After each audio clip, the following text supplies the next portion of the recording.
I'll say, yes, I really want to share. And Pervin, if you can just let me know once my screens come through correctly and I'll get going.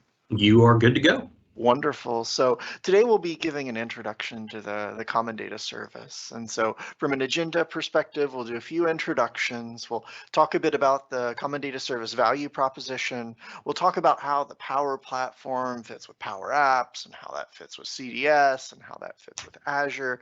And then what we're going to do is we're going to switch out of slides and we're going to just go into a really, really long demo mode.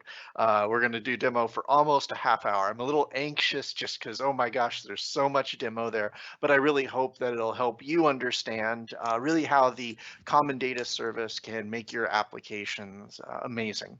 And then we'll do a quick recap of what we'll talked about, and then I'll turn things over to ask any questions or answer any questions that you might have. And so with that said, let's get rolling. So about me, I like to joke with my team. Sorry, it's a bad joke, but that I put the fun in fundamentals. And so because so much of the business applications business runs on top of the Common Data Service, we really focus on making sure that it's like the foundation, it's the bedrock on top of which our customers' business applications can be built.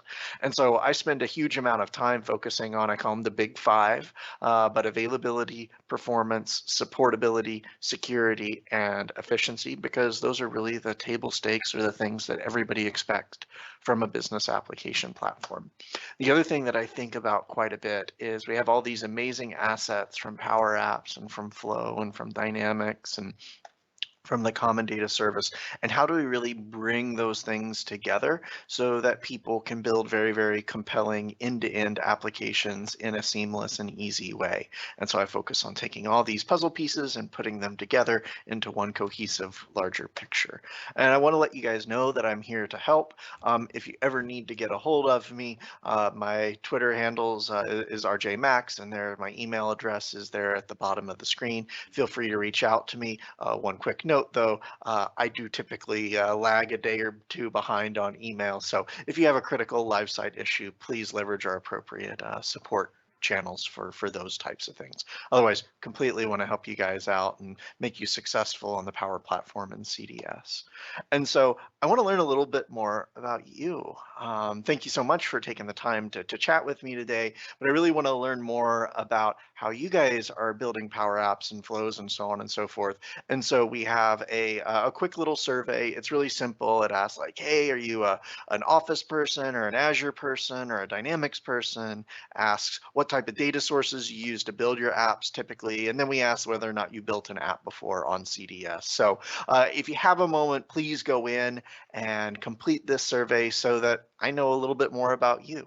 So with that said, we've wrapped up introductions, and so we'll start talking a bit about what the Common Data Service is and what the value is that we aim to provide. And so we've got this overall very simple statement. The Common Data Service helps you easily structure a variety of business data to support interconnected apps and processes in a secure and compliant manner. And so let's kind of dig into each of those four primary points, talk a bit about what each one of those mean.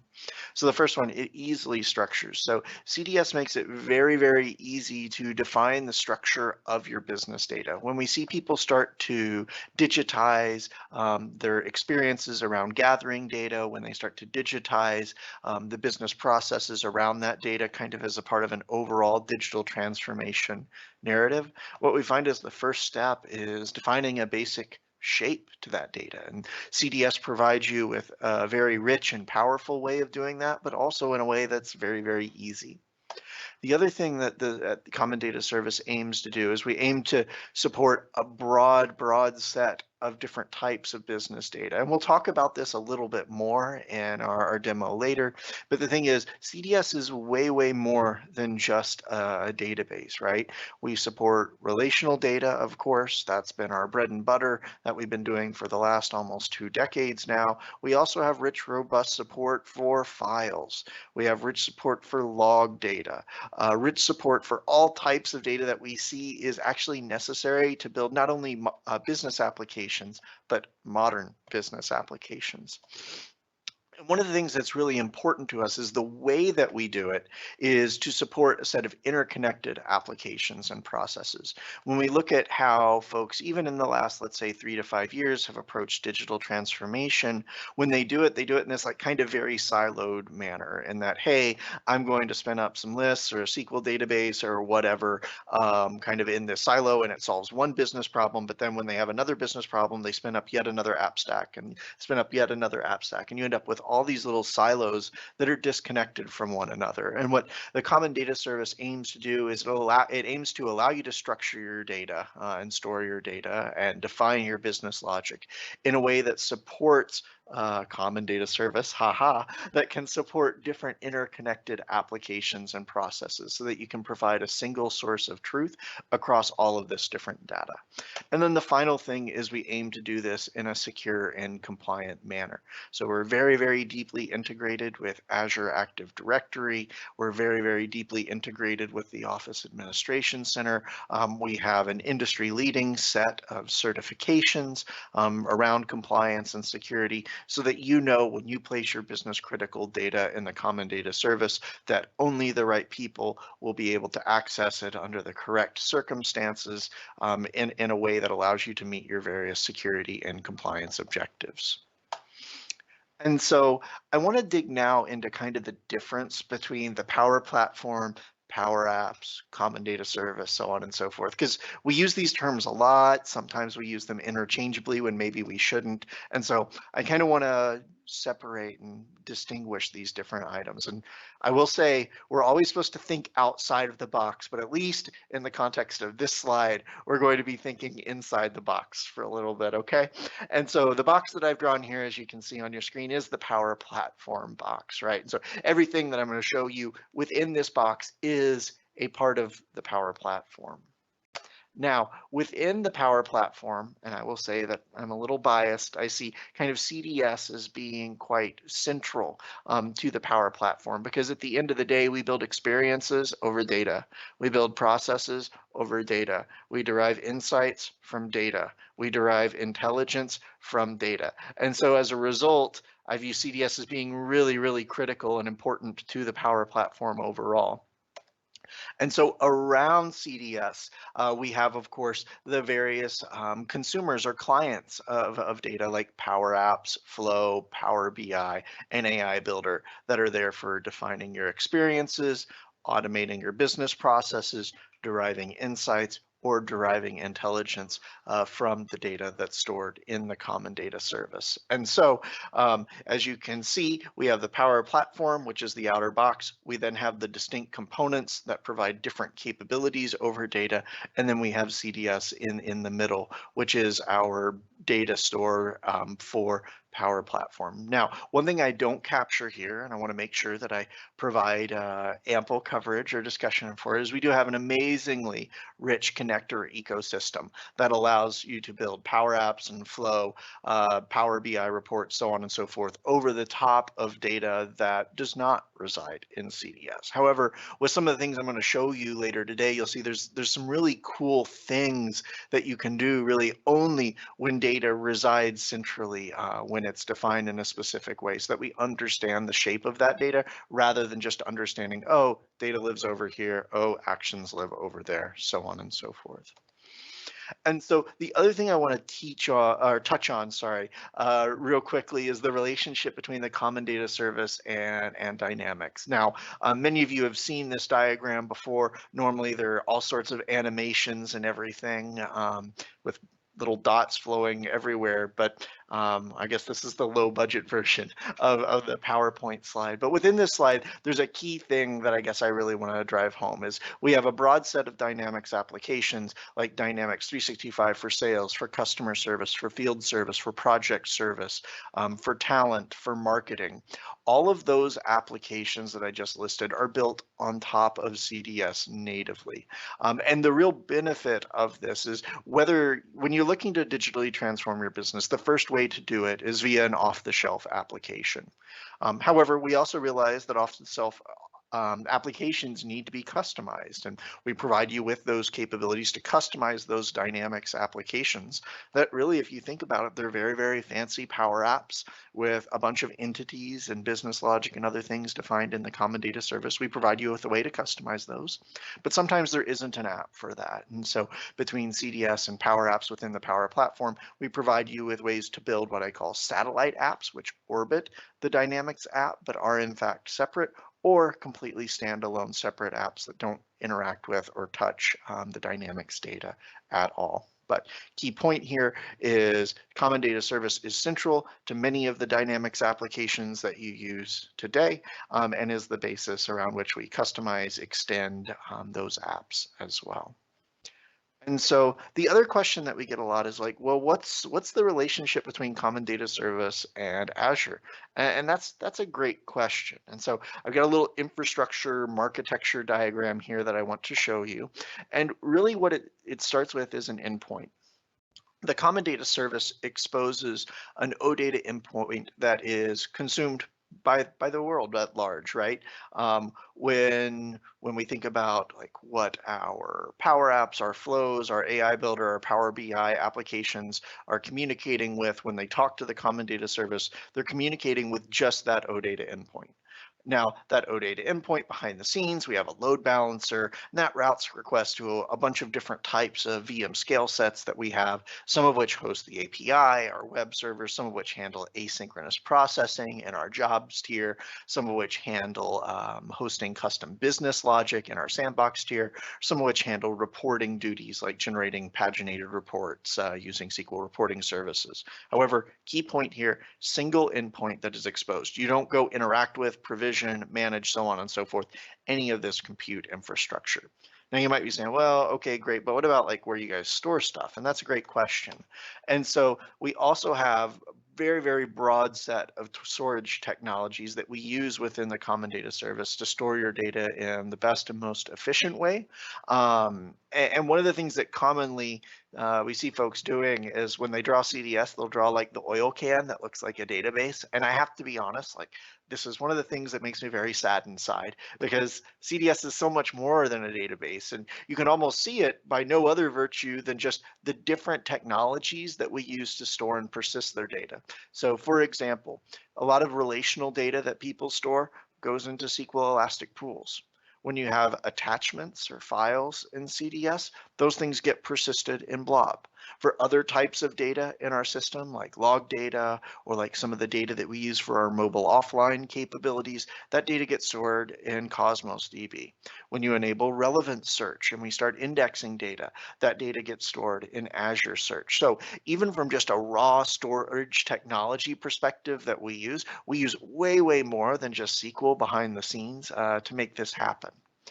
And then finally, folks are yes, that endpoint is, of course, as I said earlier, consumed by Power Apps, Flow, AI Builder, Power BI, so on and so forth. Now, the other thing that we see is you can extend the Common Data Service using Azure. And so we have a very, very rich set of capabilities around how you can extend the Common Data Service with Azure, where through eventing and extensibility points, you can use, for example, our webhook capabilities to trigger either Azure functions or app services. We have the ability to publish messages to event hubs and service bus so that you can then consume those events from the buses as you see fit. So a bunch of very, very rich capabilities around how we're able to extend the Common Data Service with capabilities that you host yourself in Azure as well. Okay, so I know you're going to be really disappointed by this, but we're getting ready to shift or change gears and move over into a demo application. And so I'm gonna drop out of my PowerPoint presentation and should have a browser window up on the screen. Pervin, can you confirm that we're still good? We are good. Wonderful, thank you so much. So the demo that I'm going to show you today is actually an application that we cloned from one of our customers, Virgin Atlantic.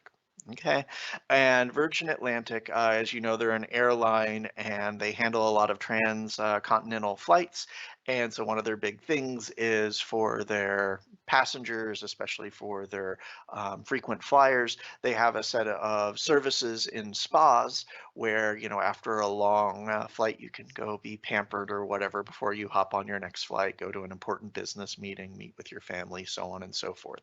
And so this is an application that they built to facilitate greeting customers as they arrive in the spa facility, as well as handle certain on-site like ad hoc booking activities. And so you may have actually seen this app before. We do demo it a lot at the various like keynotes and kind of big tent, we call them demos. But what we don't do in those demos is really show you how the Common Data Service makes those apps possible. We believe that CDS is really the best data source for business applications. And so in this app, we're going to start by showing how we built this application using a handful of entities to start. And so what I've got up on my screen here that you can see is I've pulled up my list of entities and I've drilled into contact. Now the thing is, this contact entity, Virgin didn't have to cook up what a contact looked like, because the thing is, remember, like kind of if you look at the lineage or go into the genealogy or what have you of the Common Data Service, we do pull a lot of our DNA from Dynamics, which has been helping people run business applications for almost the last 2 decades. And so the Common Data Service comes out of box with entities that are most commonly used for business applications. So this is going to be things such as contact, account, almost 100 other different entities that are used for these most common business applications. And so these are actually the basis of what we publicly document as the common data model that's published out on GitHub. However, even though we kind of make it, put it in a place where, kind of we know what these things look like to start, you can still customize them. And so let's go ahead and click around and look at some of the capabilities that we have around entity, field definition, so on and so forth. Hey, And Ryan, so make yeah, the text a little bigger. yes. How's that? I think that is a little better. Okay, cool. So the first thing that we will do, let's go ahead and try to look for a field that has a phone number in it. Okay. And by the way, an entity is really analogous to like a table or a list in SharePoint parlance. And then fields are similar to like attributes or columns.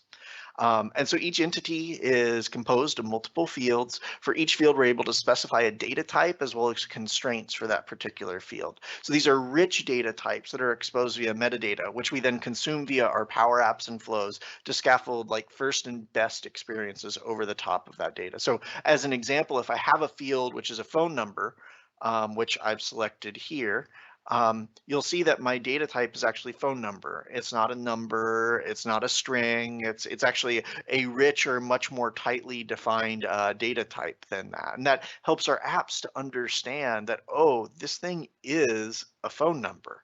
And so if, for example, I were to go over to my application, and here you can see my contact record, and you can see here I have a phone number, and I were to click this button right here, which I'm not going to do because it'll cause me to drop off our conference together, but this would actually initiate a phone call to this particular phone number right here.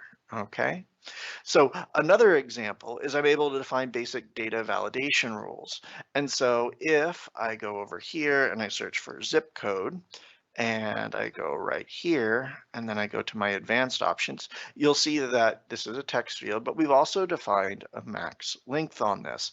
And so, yes, this does define the max length like at the data store level. However, this metadata is also made available through our OData APIs, and our Power Apps and flows know how to consume that so that they can provide great experiences to customers that are interacting with this data. And so if I go back to my contact card and I go to my zip code, and let's assume that I try to enter a very, very long zip code that is longer than 20 characters, and I click save, what will happen, you'll see I've exceeded the maximum number of 20 characters for that field, as you would expect. And so the thing is, this didn't even actually require a full server round trip, because we are able to express these constraints in a way that we enforce not only in the data tier, but also in a way that can be honored and respected by the various clients as well. So similarly, I can define let's see, sorry, give me just a moment. So these capabilities are there end-to-end, our model-driven apps today, and they're coming soon and trickling into Canvas apps over time as a part of the new native connectivity that you may be seeing roll out for Canvas applications. So the next thing I want to show you is our relationships. Give me one moment to refresh this.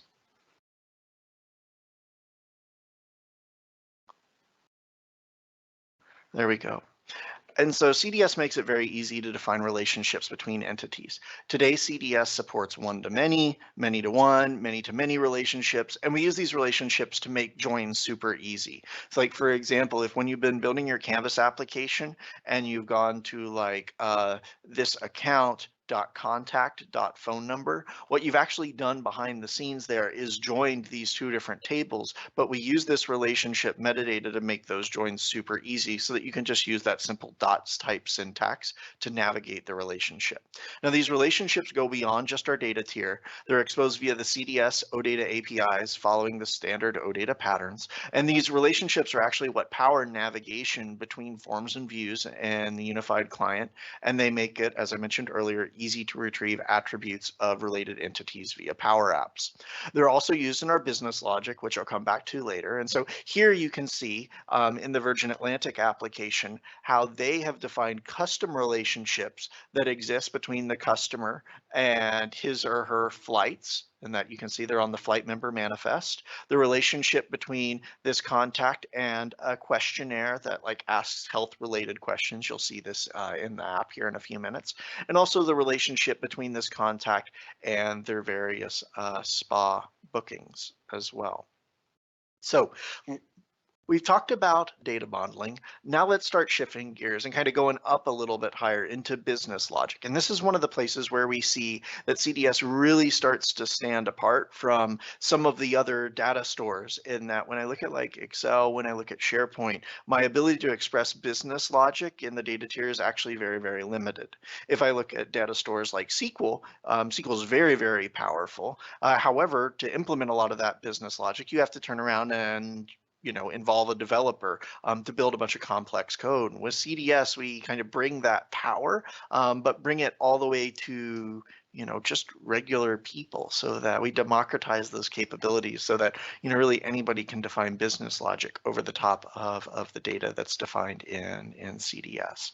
And so let's go and take a few looks at different types of business logic. One of those types of business logic that we allow people to define, it's still pretty close to the data layer, but they're what we call calculated fields. And so calculated fields you could think of as like a computed column in SQL. However, we do persist them in the data store. And so here what they wanted to do is they wanted to generate a greeting that which could be used when people come into the spa. And so you'll see what we do is we look to see if there's a salutation. And if there is, then we'll say hello, and then Mr. or Mrs., and then the last name. However, otherwise, if that's not the case, we say hello and the first name with a bit of more informal salutation when we don't happen to have, I'm sorry, an informal greeting when we don't happen to have a salutation for them. Now, this information is persisted in CDS, these calculated fields. And the reason why is they then become sortable, filterable as well in a very highly performant manner. One of the things that we see when we look across the broader data stores that people are building Power Apps over today is, while they might have the capabilities for building calculated fields or things similar to calculated fields, we find that performance in some of those stores can become a huge problem.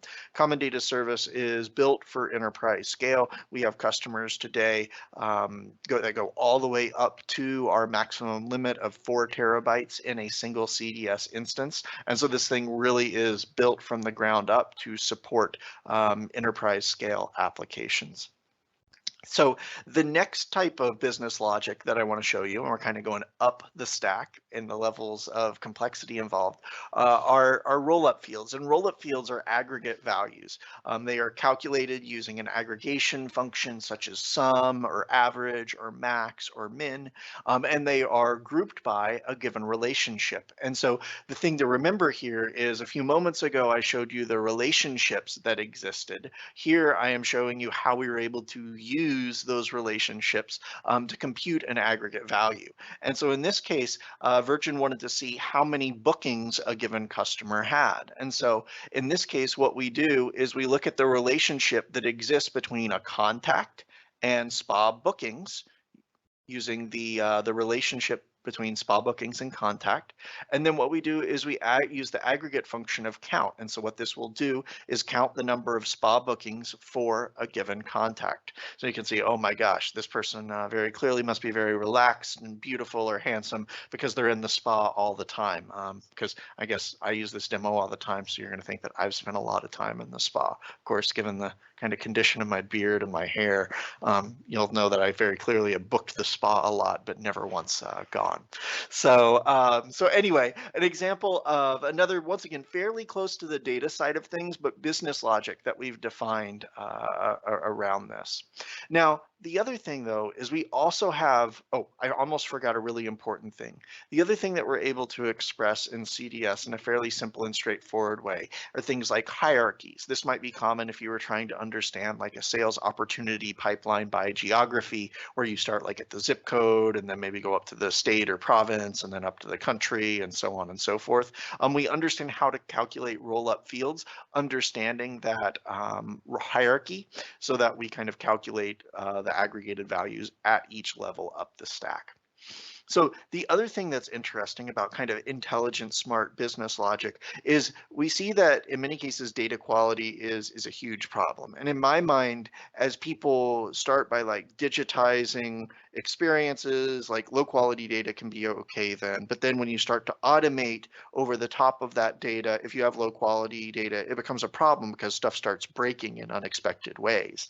And then when you start trying to derive insights from that data using Power BI, if you have bad data, you see all sorts of things where like data gets aggregated strangely, or you start seeing kind of data points or values that pop that really don't make sense. And then like if you start thinking about AI, where you're talking about intelligence, you can start to see kind of really creepy things start to occur when you have bad quality data. And so one of the things that's interesting to look at is, well, how does CDS help improve the quality of my data overall? And we showed earlier how there are constraints over the data that you can define, but there's actually way more than that. So one of the common scenarios that we see is there's lots of duplicate data in systems that involve kind of customer contact type things. And so what I'm going to do right here is I'm going to enter a new contact, Michael and Jones, and then I'm going to go down to email and mjones@gmail.com, and I'm going to save. And what you're going to see happen here is going to say, wait a second, something looks kind of strange. You said that you want to create this Michael Jones, but I actually have a Mike Jones in the system. I have a Michael Jones in the system. You'll notice these aren't all exact matches, but they kind of look and smell similar to the same kind of person. Are you sure you really want to take create another record here, or do you actually want to update one of the existing contacts? And so now to be clear, I'd love to say, hey, this is super advanced AI, ML, so on and so forth. It's really kind of just looking at similarity patterns across multiple fields, and it generates kind of like a duplicate score that you could think of. So it's not rocket surgery here, but it's actually a very, very helpful tool to improve the overall quality of the data that's in our business applications. Okay. So let's switch gears now. We've talked a lot about the capabilities that we have around contact management through this application built on CDS, but I also want to talk a little bit about offer management, because Virgin, of course, they're always bringing in new folks, adding new services to the spas that they have. And so they have a need to define and describe these different offers in their different spas. Now, what I'm showing you here is a model-driven application for offer management. This is actually a dashboard. In case you aren't familiar with model-driven apps, we have a number of artifacts there called like forms, which is how I view or edit a specific record for a specific entity. I have views, which is how do I view a list of multiple records of a specific entity. I have dashboards, which is a collection of charts as you can see here, and then a list of views. And then of course we have charts as well, which can be inserted in views or used in other, I'm sorry, inserted into dashboards or used in other ways. And so here's my offer dashboard. You can see these three amazing charts that show things. I don't remember what they show, not really important. And down here I have a view. It shows me active spa offers. Now, what's interesting here is a view actually is quite helpful in that views are used to not only say, hey, here are the columns that I'm interested in, here's how things are sorted, so on and so forth, but they also actually help us do magic on the back end, and that we're always trying to figure out in CDS, how do we auto-magically index things to maximize performance, maximize reliability, so on and so forth. And so we actually use view definitions to optimize the way that we store data, since we know that generally speaking, people do access their data through these views. Okay, and so let's go and create a new spa offer. So here's my amazing new spa offer page, and so we will call this. Hey Pervin, what kind of service do you feel you really need from the spa today? I could certainly use a massage. Okay, a massage. And so I've seen you've been typing furiously. So how about a hand massage specifically? And so I'm going to save this. Oh, hold on, one more thing. And I'm going to set a minimum tier availability. And so let's go ahead and save this. Okay, and so the thing is, there's actually a lot of information that we need to gather from a spa operator to be able to ingest a new spa offer. And so what we do is we actually break this down into a bunch of different steps so that it doesn't overwhelm the user as they manage these things. Now, these are what we call a business process flow. And you might be saying, well, wait a second, Ryan, business process flows they're kind of like this thing that show up in model-driven Power Apps, and they are considered a part of flow. What does CDS have to do with this? Well, the reality is all these business process flows actually get persisted into CDS. Make sense? And so what we'll do here is let's start clicking through our business process flow. And so I've gone through and I've defined name and I've defined the minimum tier availability. So I'm going to move to the next stage of this. And so here, let's go ahead and define a base price. And because this is a special offer that maybe I'm only going to sell to Pervin, we're going to make this a really cheap offer. We're going to sell this for $20. And because points are points, I'm pretty sure that probably like equates to 20,000 miles. And so here I'm going to go to the next stage of my offer. Now, what's interesting here is, remember, Virgin has different tiers of frequent flyers. And we want to allow people to be able to customize the price for each of these different tiers of customers. However, it would seem that for customers that are more common, more frequent flyers, I guess I could say, those prices should be lower. And so the thing is, if you think about how you do this in like SQL, you could build like constraints, or you could build stored procedures, or what have you. If you try to do this over like SharePoint lists, like this actually becomes a very challenging problem. You have to figure out how to route this through some other tier of business logic or run that tier of business logic after the fact. Well, with CDS, what we have is we have a set of capabilities around business rules. And so I've actually pulled up a set of business rules that we have defined on this particular entity. And so what we've done is we've defined two specific business rules that ensure, number one, my base price my silver price is less than or equal to my base price, and my gold price is less than or equal to my silver price. That ensures that my silver and gold tier frequent flyers never have to pay more than someone that has a lower priced offer. And so, or a lower tier of status on the airline. And so here's my business rules editor. And what you will see is I have a condition here that looks to see if the gold member price is greater than the silver member price, in which case it throws an error message. Now, by the way, you may notice the way I described the business rule on the list page is slightly different than how I defined it. It's because it's just a little bit easier to define the business rule for the negative case. And so similarly, there's a clone of this between the silver price and the regular or the red tier price as well. And so if I go to my offer ingestion form and I say, hey, for silver members, this thing is going to be priced at $25, and you'll see immediately it says, please ensure prices for our premium customers are equal or lower than our base prices. Now that message actually comes from right here in my business rules designer. I was able to do this graphically. I was able to do this without writing a single line of code. And these business rules sit between the CDS APIs and where we persist the data.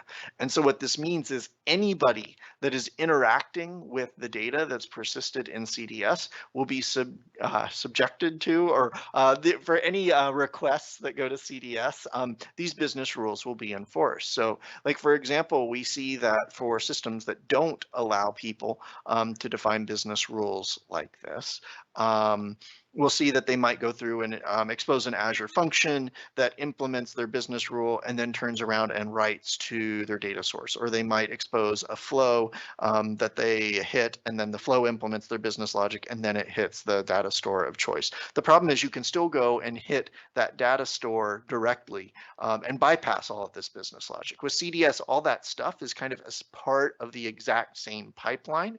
So you're able to ensure consistent application of business logic, regardless of what app, like which Power App is interacting with that entity, or whether it's a flow that's interacting with that entity, whether it's a custom app built in Xamarin that's interacting with our OData APIs, or whether it's Power BI or Power AI. We bring consistent business logic across those, if you remember earlier, interconnected applications and business processes. So cool, that is offer management. And so we're putting all this different data into CDS. And the thing is, that can make it kind of hard to find things over time. And so one of the things that CDS does is it includes a capability called relevance search, which provides relevance-based searches over the top of the data that we store in CDS. And so to configure relevance search, you turn it on, you define which entities and fields you want to be indexed. And once that's done, folks can go into and click this little button right here, which takes them to this experience. And so as an example, let's assume I decide that I needed a leg wax. And so I search for that. Here you'll see that I get a whole bunch of things that come back, and you'll see we start with things that are exact match, and then we go with you know, a full match but with something else, and then we go into partial match, so on and so forth, so that folks can find this data. Now, if you remember from the slide that I showed earlier on, the thing is, this information is not coming from our relational store. It's actually based on how we index the data that's stored in SQL file, Cosmos, so on and so forth, and index that within Azure Search. All this stuff is wired up. Turn it on. You just tell us, hey, I want this field on this entity to be indexed, and that's really about it. So pretty straightforward. And so I know I've showed you a bunch of things about kind of the maker experience, or kind of like offer management or contact management, but I kind of want to switch gears now and take you to the experience that shows you the application that they're using for check-in in the spa. And so this is a tablet application. It's right here. And so I'm going to scan my boarding pass. And so here in a moment, it will take me to my record. And so give me just a moment. And so the thing that's interesting here, a few things behind the scenes. One is we've got this headshot here of this amazing looking fellow. Very clearly, back when that photo was taken, I visited the spa a bit more often. But the thing is, even though this is a field on the contact entity where lots of these fields that you see here are persisted in our relational store, the thing is, these images we actually happen to store in Azure Blob behind the scenes. And so what this does is, it's a great example of how we use the best storage service to persist your data, but still expose it in a consistent manner for consumption by your application. The other thing is, you'll notice this greeting right here. Hello, Mr. Jones. I don't think I've ever heard that before. Normally people are like, what's this long-haired, crazy-looking dude doing in our spa? But anyway, we have this right here. That's the calculated field that we defined in CDS that is bubbling up through my my Canvas application. Once again, the same business logic that we have in our model-driven app is being exposed in our Canvas-driven app, because it's defined in CDS rather than all the way up in the presentation layer. And so let's go ahead and click or create a treatment. And so here we will see all of these great services. I don't know what a fringe trim or an OpenX experience are, but try everything once, sometimes twice, just to make sure. And so I'll select those. And have I visited before? No. Any medical conditions? No, I don't have any of those things. And so I'm going to turn around and sign beautifully. You guys can keep that signature as an autograph if you like. And I will submit. And now I will confirm. Huh, that's interesting. This looks a little suspicious. Well, we'll come back to that here in a little bit. But so the prices are, of course, $16 and $35. And so I will confirm my booking. And so, hey, I am now booked for this particular service or whatever else.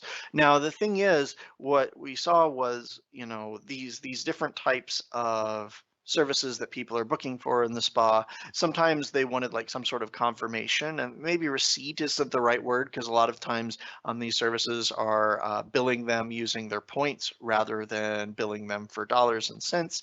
And so one of the things that we decided that would be nice is, hey, what if we were to generate like a receipt for them? And so one of the things that CDS has in it, we actually have a version of SQL reporting services that is able to report against the OData APIs that I talked about earlier.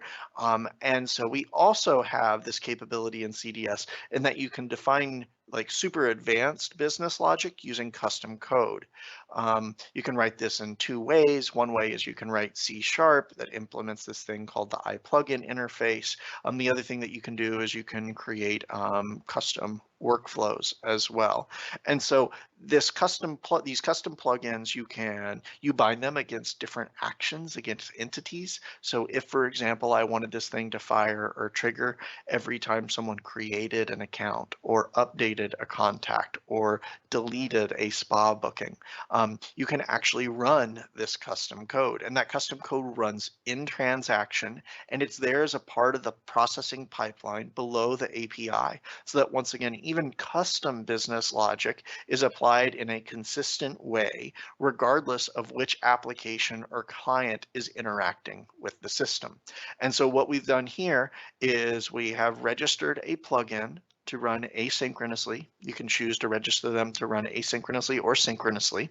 And what it does is it calls the reporting services web API to generate a PDF. And so here I have a PDF that was generated by this code. I will admit, CDS platform API guy here, not the most stunningly beautiful PDF, but a great example of how you can bind our reporting services capability with our custom business logic capability to render PDFs pretty simply with very, very minimal code. I think it's like a dozen, 2 dozen lines of code or something like that. And so this is a huge differentiator for us. Once again, like really difficult to try to do something like this with other platforms without going through and needing to hire a developer or deal with kind of what I call business logic hodgepodge, where business logic lives over here but not over here, so on and so forth. So the other thing that's kind of interesting is we saw how my points balance looked really, really strange earlier. And I think it might be worth us looking into why that is. And so what I'm going to do is I'm going to go over to my audit tab. And so within CDS, you can define which entities and fields you want to be audited so that you can understand who is interacting with what data under which circumstances, so on and so forth. And so here we can see that all these different changes have been made, and I just happen to know, sorry guys, it's a demo after all, which update is suspicious. And so what we'll see is right here on July 25th in the evening, Mr. Horlock went through and decided to give me 999 million frequent flyer points. That was very, very generous of Kevin. I'm going to need to send him a fruit basket for this. But this is super, super powerful feature in that you can understand who changed what and when they did that. The other thing that's interesting is we've optimized where we store and persist this data in that, this data isn't necessarily always efficiently stored within our relational capacity or our database capacity. And so we store this using our log capacity based capability. So another example of where CDS is bringing heterogeneous storage capabilities within kind of a single API, single service, so on and so forth. So that's that. So that concludes my demo. I'm going to switch back over to my PowerPoint presentation, and we'll cover just a few more things before we call it a day. So I hope that based on today's discussion, you see and understand how CDS is more than a database. I hope you can see how CDS helps you easily structure a variety of business data to support interconnected apps and processes in a secure and compliant manner. And what I'd ask you to do is, if you haven't already, go and try to build a CDS, Power App, and Flow demo or application today. A few resources that you may want to take a look at after we're done with our discussion. You can see that we have documentation, or I guess I should say marketing copy overview of CDS available on the Power Apps site. And then we have a bunch of documentation on how to use Common Data Service within the Power Apps documentation. And so with that said, love to take questions if there are any. I'm happy to answer any questions. You can ask me about my kids. You can ask me about Power Apps or CDS. That'd probably be more helpful, but I always love answering questions about my kids. I used to say dogs, but I don't have dogs anymore. They went to doggy heaven, so.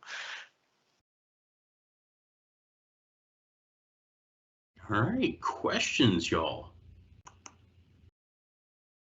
It could be a case where Ryan was so thorough that everyone is now rushing out to spin up their own CDS instance and create an app.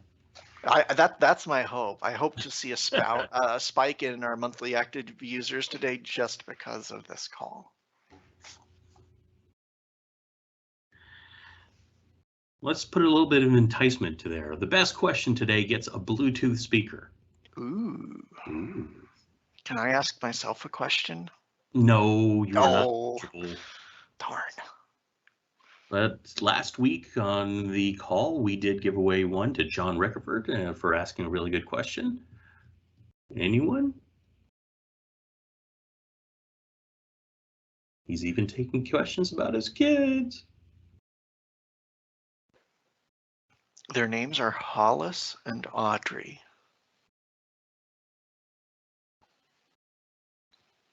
All right. I guess. Oh, we got one. We got one. Oh, okay. I see some similarities with CRM-DB on CDS. Is CDS basically a CRM behind the scenes? Ah, that's a great question. So, kind of.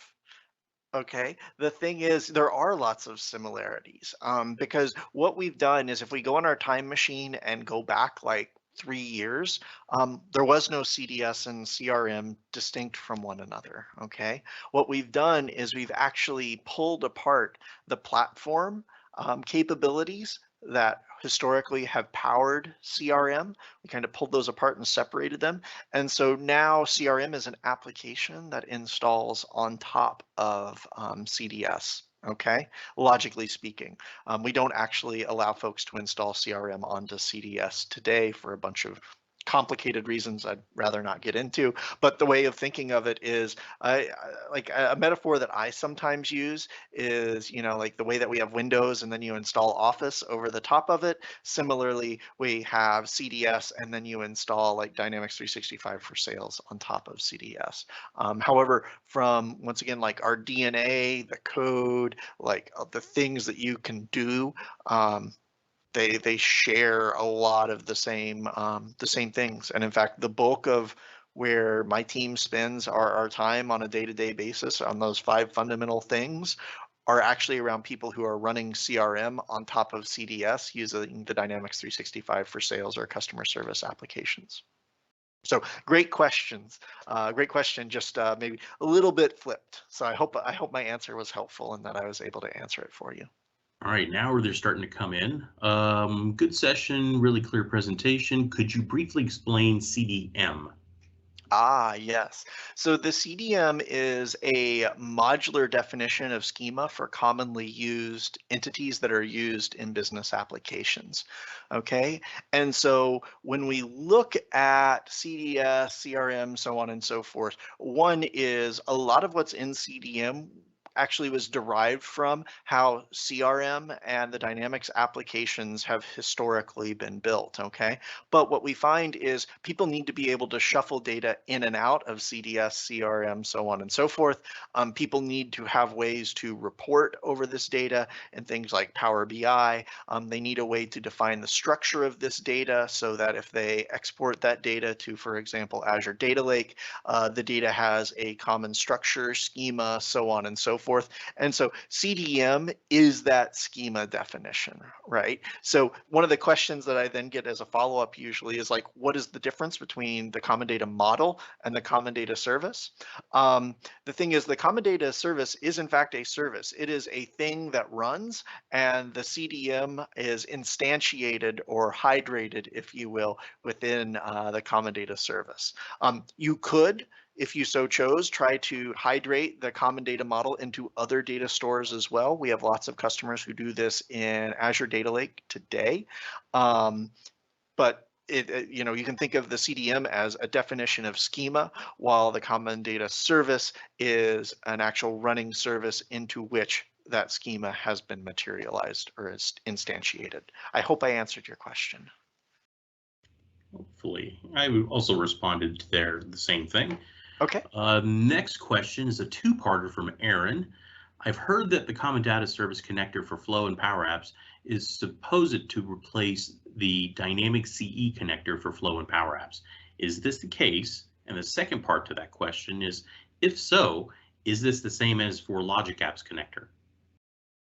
Okay, so the first part of the question I can answer, which is we've been making a huge number of investments around how flows and Power Apps, specifically Canvas apps, connect to CDS, and the bulk of that investment is going into the CDS connector rather than the Dynamics connector. And so our general guidance is to use the CDS connector whenever possible. Now, we did just introduce what we call native connectivity between Canvas apps and CDS, and Flow has this notion of native connectivity as well. Those sort of connectorless experiences actually provide the best performance, availability, and the broadest set of features. So like if I were to put kind of like, I don't want to say, how about good, better, best? Good would be Dynamics connector, better would be CDS connector, best would be native connectivity to CDS, and that would be our recommendation. Now, when it comes to Logic apps, similarly, like we'd have the good and better. However, Logic Apps doesn't really have the notion of like native connectivity to CDS. So I hope I answered your question.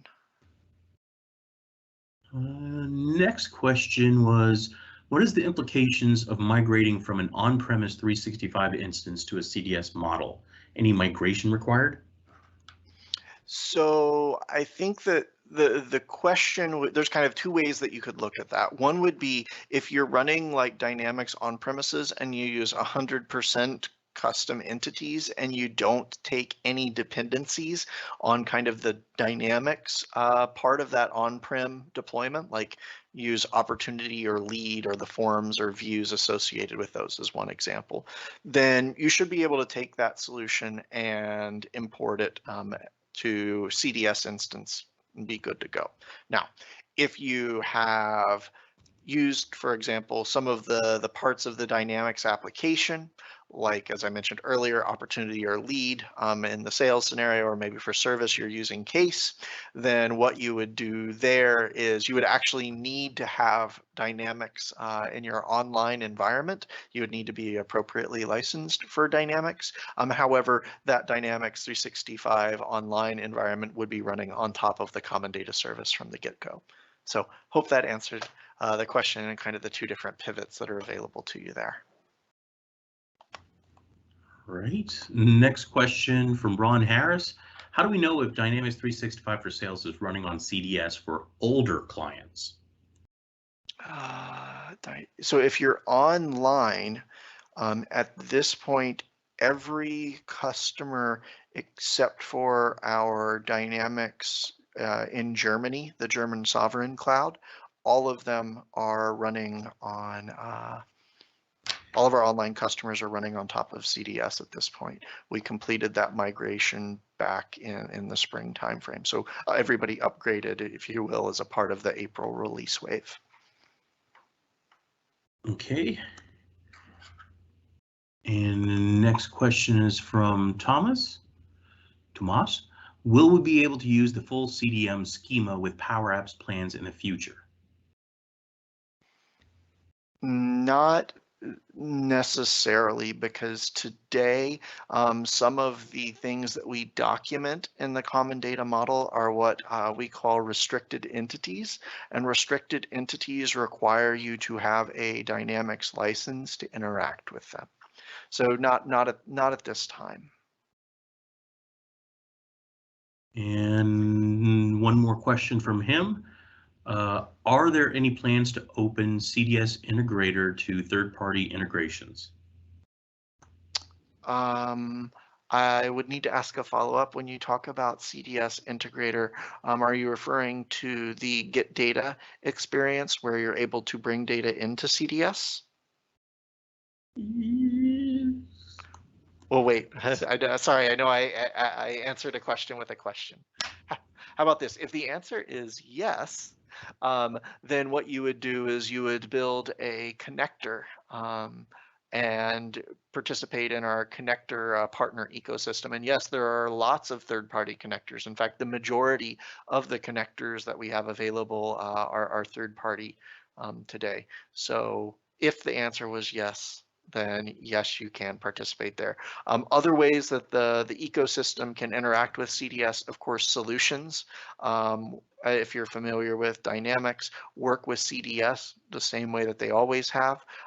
We support packages for distribution through AppSource. All of those things work just as they always have. Right. And he meant the thing for connecting finance and operations. Ah, okay. So we have some capabilities around how we enable, we call it like dual write of data that gets written to both the common data service and the finance and operations services. That offering, I believe, is in preview today and will be evolving over time. I believe that there's work going on there to figure out how that can be more extensible by third parties. But I tell you what, I know the lady that's driving that effort, and so I can get from Pervin your contact information, and I will connect you directly with her because she's the domain expert there. I would not claim to be. Fair? Absolutely. One more. Oh, wait, he's still responding. For example, opportunity is not restricted entity, but it is available.